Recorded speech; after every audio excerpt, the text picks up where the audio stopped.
Thanks so much for the opportunity to be here with all of you today. I want to just say thank you to Darren for that very kind introduction. But really, I started all of this work because I was really worried. I was a very worried parent after the 1989 earthquake, the Arrietta earthquake that hit the Bay Area. And my little daughter at the time had just entered kindergarten, and she was in a school that I thought was not seismically safe. And I have to say that, being one of those over-involved Berkeley parents really propelled me to get very overly involved in my community. I went to every school board meeting for 18 months and worked on helping Berkeley to look at the risk that we face there, sitting right on the Hayward Fault. And so what could have been seen as sort of a crazy, irritating, wacky person bothering elected officials turned into a situation where the community actually paid attention. We were hit 2 years after that earthquake by a devastating urban wildland fire in the Oakland and Berkeley Hills. We lost over 3,200 residential units in the East Bay, and it really sensitized our region to the issues of disaster risk and what we didn't know how to call it, resilience as well. So now I work as an advisor to the Association of Bay Area Governments, ABAG as it's called, where there's been a lot of work to coalesce regional planning and to take a more holistic approach to integrating hazard mitigation, energy assurance planning, climate action plans, so that cities don't have to do one standalone ad hoc project after another, but we're looking at how we can link those efforts in general. So I have to use this slide in pretty much every presentation I make, and it's the Rockefeller, the first ring of the Rockefeller framework for resilience, but we have been using it to good purpose in the Bay Area. And the way we're looking at it is that what we're trying to do is look at how we can live better today and be ready for the unexpected things we may have to face, whether it's an economic downturn, riots in the streets of Oakland and San Francisco as we've had in the last year, looking at the impacts of sea level rise. We're in the middle of a horrendous drought. There's a 5,000-acre wildland fire burning in the Bay Area this morning. And so there's just so much that we're dealing with that having some framework to look at how we can sort of advance the capacity or enhance the way we work on this as a community so we can weather those proverbial storms in the future. ABAG has developed over the last years as a very progressive and forward-thinking council of governments. It's an alliance of 101 cities, 9 counties, serving over 7.2 million people in the Bay Area. And interestingly, it was the first council of governments formed in the U.S., and at the time it started, it also started to look at the problems, the staff people who were there, looked at the problems of disaster risk. I'm not really sure how that got to be, but there was a sort of a champion of that work, Jeannie Perkins, who started a lot of the risk analysis work that was going on at ABAG, and it became a very important niche industry at ABAG that has really grown over the last years. So right now we're looking at this program of resilience building with our communities, and we're looking at using research, planning, and action, implementation, so we can help the Bay Area cities pass ordinances, look at how they can improve their planning, and work across sectors to do even better work on this. And so what we do is use the work of the local hazard mitigation plans that all of our cities are updating right now over this year and next, looking at how we integrate climate action planning and adaptation work, bringing in something that's called energy assurance that very few communities or states have really gotten very deeply involved in, and looking at how all of these things can connect to the general plan and daily life of a city. So what we want to do is look at how we sort of mainstream this work over time and in relatively painless ways, if that's possible.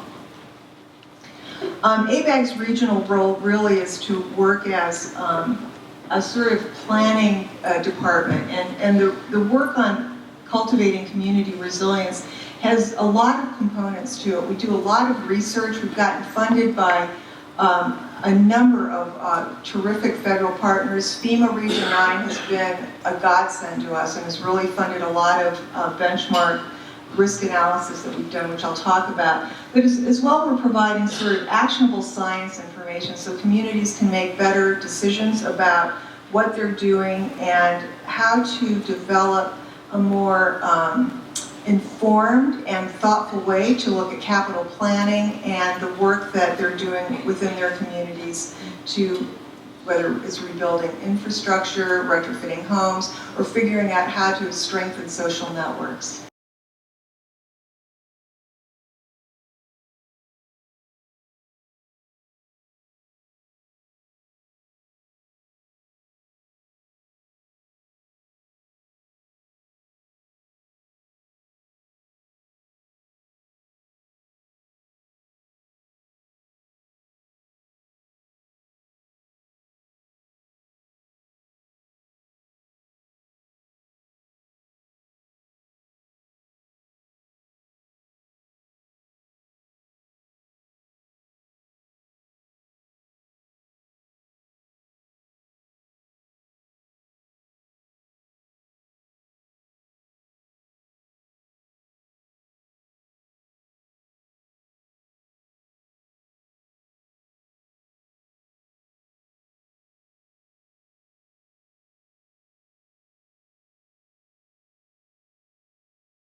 So we got some funding after that initial DHS project from FEMA and EPA to do a look at fragile housing in the Bay Area, in at-risk areas, and to also take a look at the people who lived in those regions, to understand the challenges they faced from economic downturns, from lack of access to good jobs or good transportation, And we put together this map that really shows in the larger region, both in the bay, sort of on the bay margin, and then inland areas that are at risk for wildland fire or other issues. Number one, sea level rise issues, coastal flooding, and seismic impacts. And we've mapped all of the fragile housing that we could identify in inventories that we got from the cities and county assessor's office to have a pretty good sense of where we might put future investments on capital planning and risk reduction. So that was done in concert with our colleagues at BCDC, and then through the Department of Transportation in Sacramento, we got some funding that we had been discussing with them for probably 7 years to get this project going. And it's a high-level exploration of the seismic and disaster resilience of the regional airports and the general aviation airports, as well as all the infrastructure systems that supported them. And I have to say that ABAG, to their credit, made very good use of that research money and put together, oops, I want to go back there, and put together this incredible analysis done by Michael Gerberad and Danielle Mueller on all the interdependencies among the public utility systems that really had never been studied before. So it gives us a good way forward to look at how we can start convening regional discussions about infrastructure, security, and reliability. I always tell people if I were ever to get a tattoo, it would be that little circle thing with all the lines on it. I just think, what an image that is. And it really points to the complexity of systems and their strengths and fragilities. So in this work that we're doing with our colleagues, both at FEMA and in other regional agencies, we're really being asked by our partner agencies at FEMA, EPA, with our BCDC colleagues to do this combined planning so that cities really have a more holistic notion of what they have to accomplish both on the climate side and disaster resilience. And as well, we're integrating sort of social factors into our hazard mitigation planning discussions, and we've had some incredibly great and productive workshops that looked at new ways of conducting community engagement, which I think are really going to pay off for us in the coming 3 to 4 years.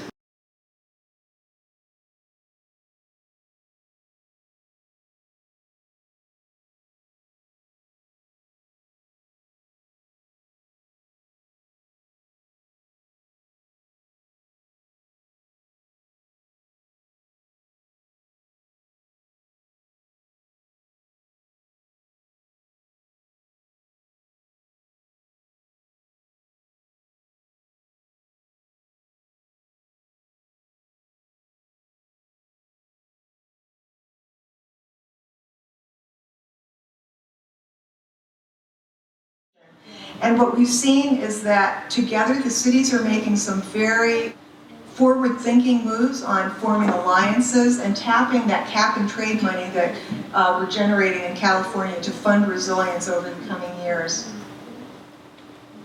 So Plant Bay Area is really an amalgam of looking at land use, greenhouse gas reduction, and transportation measures.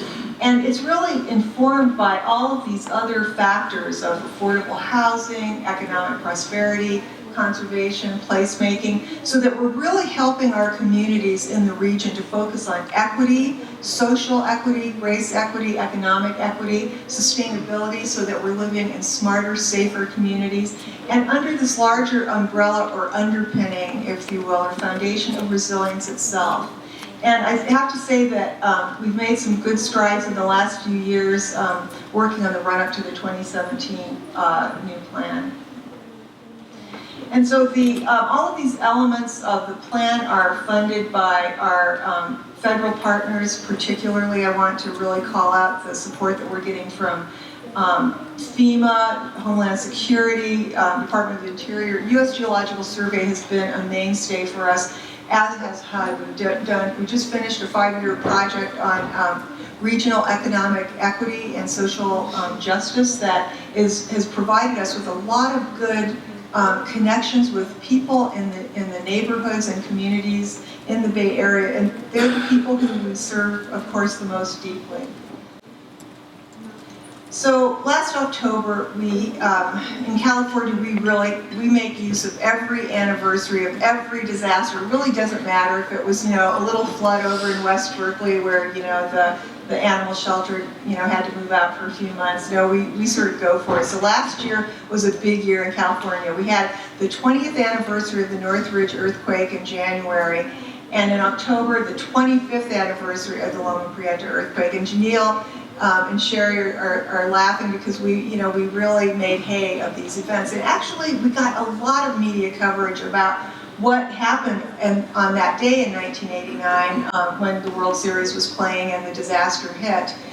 And we took time to look at what we'd accomplished in the 25 years since then. And I have to tell you, it was fairly remarkable. We were able to pull together some data about regional and local bond measures that voters have approved throughout the Bay Area to rebuild schools, to update infrastructure systems. We've put over $25 billion since 1989 into rebuilding our roadways, our water systems, our essential service buildings, things like that. And it really taught us the necessity of self-reliance and responsibility for the risk that we face and taking care of it as much as we can at the point of,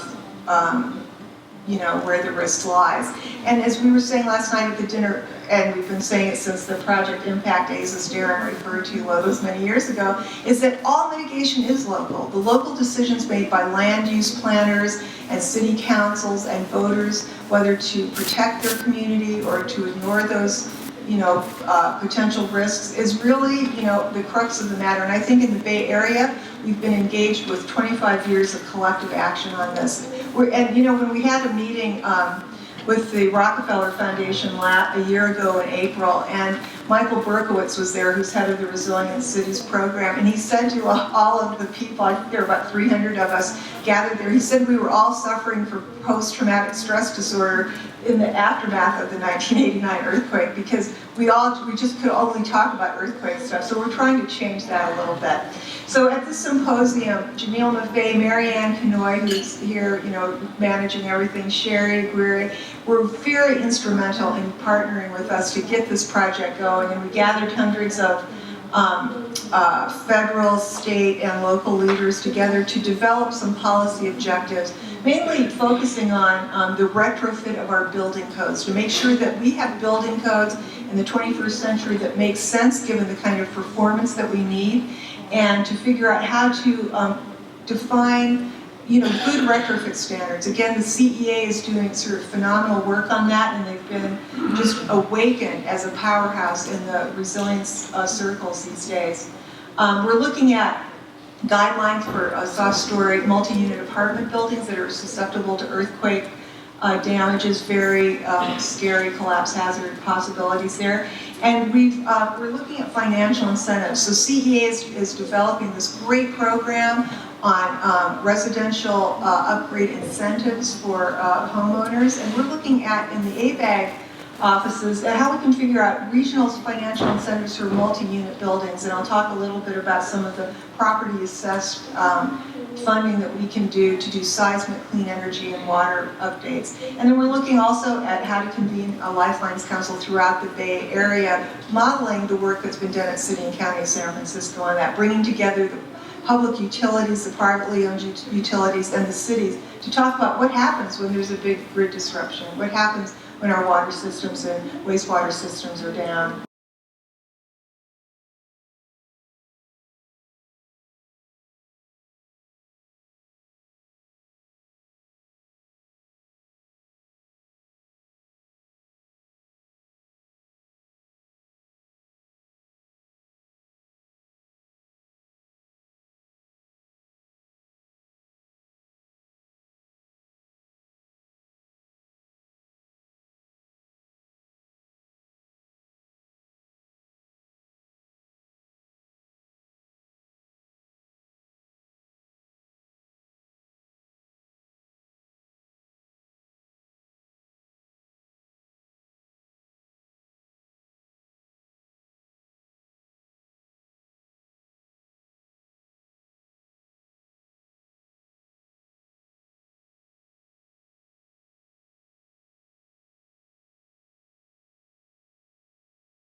Mueller is filling in from the ABAG Resilience Program as Oakland's Chief Resilience Officer, while the Oakland Resilience Officer, Victoria Salinas, is on family leave. So we're very connected to our cities, no matter what happens. And so what we're going to do is look at how we leverage the 100RC framework and initiatives with all the Bay Area cities. And I have to say that this whole partnership is sort of the icing on the cake for me, because we've entered into this very productive, great partnership with FEMA Region 9 on this regional resilience planning. And what FEMA is pushing for is not just regional resilience planning, but regional resilience action. So after the cities get their updated hazard mitigation plans in place, we're going to be working from the ABAG offices with technical assistance to help cities pass ordinances. We've got a toolkit funded by USGS that gives you every planning measure, every model ordinance, all kinds of great materials that cities can use. And as well, we've provided all the risk analysis and hazards maps that the cities can just sort of import into their hazard mitigation plans this cycle, so that they don't have to go to the trouble of trying to find out all that information on their own.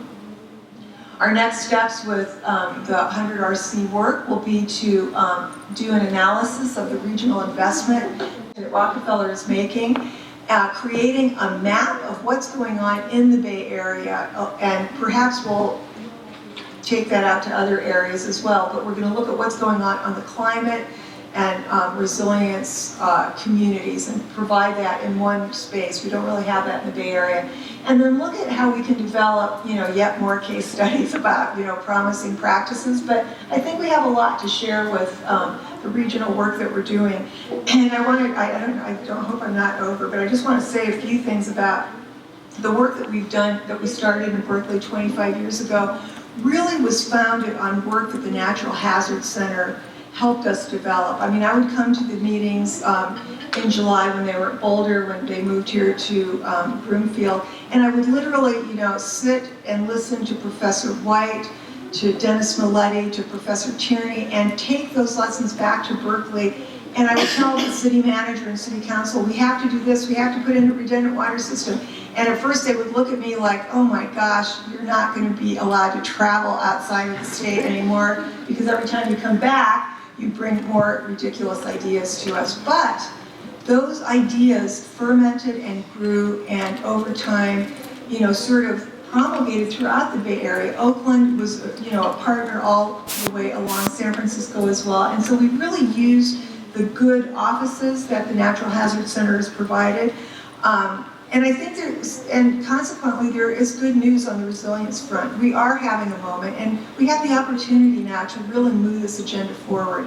People from the philanthropic community, whether it's Rockefeller, Kresge, the Margaret A. Cargill Foundation, MacArthur, they're all putting funding into this kind of work to support cities and regions to activate, the work that their communities can do to safeguard, their well-being in the present and protect for a more resilient future. So I'm hoping we'll be able to talk more about that as we go on in the session.